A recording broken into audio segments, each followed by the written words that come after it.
নমস্কার, পিয়ালিস বুক corner YouTube চ্যানেলে সবাইকে জানাই স্বাগত। আমি পিয়ালি। আজ আমি রবীন্দ্রনাথ ঠাকুরের একটি উপন্যাস নিয়ে আলোচনা করব।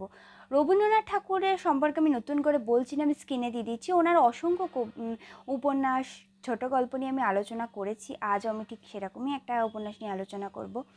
রবীন্দ্রনাথ ঠাকুরের লেখা সাধু ভাষায় আমরা প্রত্যেকেই জানি, সুতরাং পড়তে আমাদের একটু সময় লাগবেই। এবং তার লেখা অর্থাৎ কবিতাই বলি, ছোটো গল্প বলি, উপন্যাসই বলি, কিছুটা বুঝতে গেলে বা পড়তে গেলে আমাদের একটু হলেও গভীর চিন্তার অধিকারী হতে হয়, না হলে হয়তো আমরা বুঝতে পারবো না। আজকে যে উপন্যাসটা নিয়ে আলোচনা করব সেটাও ঠিক একটু গভীর চিন্তার অধিকারী হতে হবে পড়তে গেলে। সেটা হলো রবীন্দ্রনাথ ঠাকুরের লেখা নৌকাডুবি উপন্যাসটা। নৌকাডুবি অনেকে পড়েছো এবং এর উপর ঋত্বিক ঘটক, সম্ভবত ঋত্বিক ঘটকের একটা সিনেমাও আছে, ওটাও দেখে নেবে। উপন্যাসটা সম্পর্কে একটু হলেও বুঝতে সাহায্য করবে সিনেমাটা। যাই হোক, উপন্যাসটা নৌকাডুবি নামটা শুনে আমরা বুঝতে পারছি একটা নৌকা ডুবে যাওয়ার কথা বলা হচ্ছে। অর্থাৎ পদ্মা নদীর মাঝখানে একটা নৌকা ঝড়ের কবলে পড়ে এবং সেটা ডুবে যায় এবং অনেক লোক মারাও যায়, আহতও হয়। নামটা শুনে আমরা এরকম বুঝতে পারছি। উপন্যাসটা ফ্ল্যাশব্যাকে চলে যায়, তার শুরু থেকে আমি বলি তাহলে। শুরুতে দেখানো হয় রমেশ বলে একটি ছেলেকে, যে পেশায় একজন উকিল। তার এক বন্ধু যোগেন্দ্র আছে। যোগেন্দ্র বাড়িতে রমেশের হামেশাই আসা যাওয়া। যোগেন্দ্র রমেশের খুব ভালো বন্ধু। যোগেন্দ্রর বোন হেমালিনীকে রমেশের পছন্দ।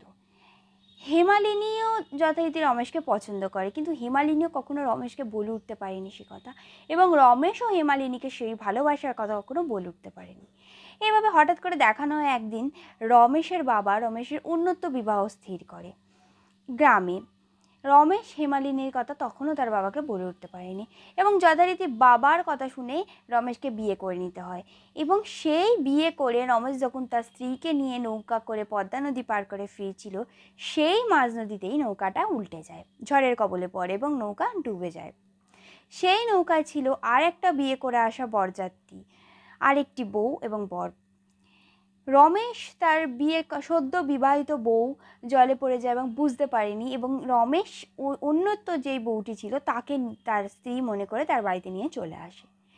যখন রমেশ তার সংসার করবে বলে স্থির করে সেই মেয়েটির সাথে, তখন জানতে পারে যে সেটা তার বউ নয়, কমলা, সেটা তার স্ত্রী নয়। তখন রমেশ তাকে ফেলে দিতেও পারছে না এবং গ্রহণও করতে পারছে না, এরকম একটা পরিস্থিতির শিকার হয়ে পড়ে। অন্যত দেখানো হয় যে রমেশ আবার তার বন্ধু যোগেন্দ্র বাড়িতে যথারীতি আগের মতোই যাতায়াত শুরু করেছে, এবং যোগেন্দ্র বোন হেমালিনীর সঙ্গে আগের মতন কথাবার্তা এবং যোগাযোগ শুরু করে দিয়েছে।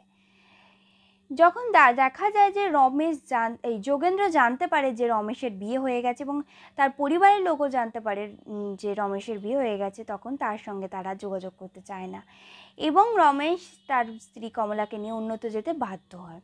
সেখানে গিয়ে সে তার সেই মেয়েটিকে একটি স্কুলে ভর্তি করে, মানে লেখাপড়া শেখায়, এবং তাকে ফেলে দিতেও পারে না, তাকে গ্রহণও করতে পারে না। এরপরে দেখা যায় সেই স্ত্রী, যে স্ত্রীকে সে নিয়ে চলে এসেছিল, সে তার স্বামীকে খুঁজে পায়। এবং তারপর জানতে গেলে তো উপন্যাসটা তোমাদের পড়তে হবে। রমেশ কি হেমালিনীর কাছে ফিরে গেল, নাকি রমেশ তার বিয়ে করা বউকে খুঁজতে গেল, নাকি কমলার সঙ্গে, অর্থাৎ যেই মেয়েটিকে সে নিজের স্ত্রী মনে করে নিয়ে চলে এসেছিল তার সাথেই সে সংসার করতে শুরু করলো, সেটা জানতে গেলে তো উপন্যাসটা তোমাদের প্রত্যেককেই পড়তে হবে, এবং আমাকে কমেন্টে জানাতে হবে উপন্যাসটা পড়ে কেমন লাগলো। আশা করি প্রত্যেকেরই উপন্যাসটা ভালো লাগবে। একটু মোটা উপন্যাসের বইটা, তাও প্রত্যেকের ভালো লাগবে। যারা পড়োনি তারা খুব শিগগিরই রবীন্দ্রনাথ ঠাকুরের নৌকাডুবি উপন্যাসটা পড়ে নিও। আজ আমার ভিডিও এই পর্যন্তই। পরবর্তীতে একটা নতুন ভিডিও নিয়ে আবার একটা নতুন উপন্যাস নিয়ে আবার আলোচনা করবো।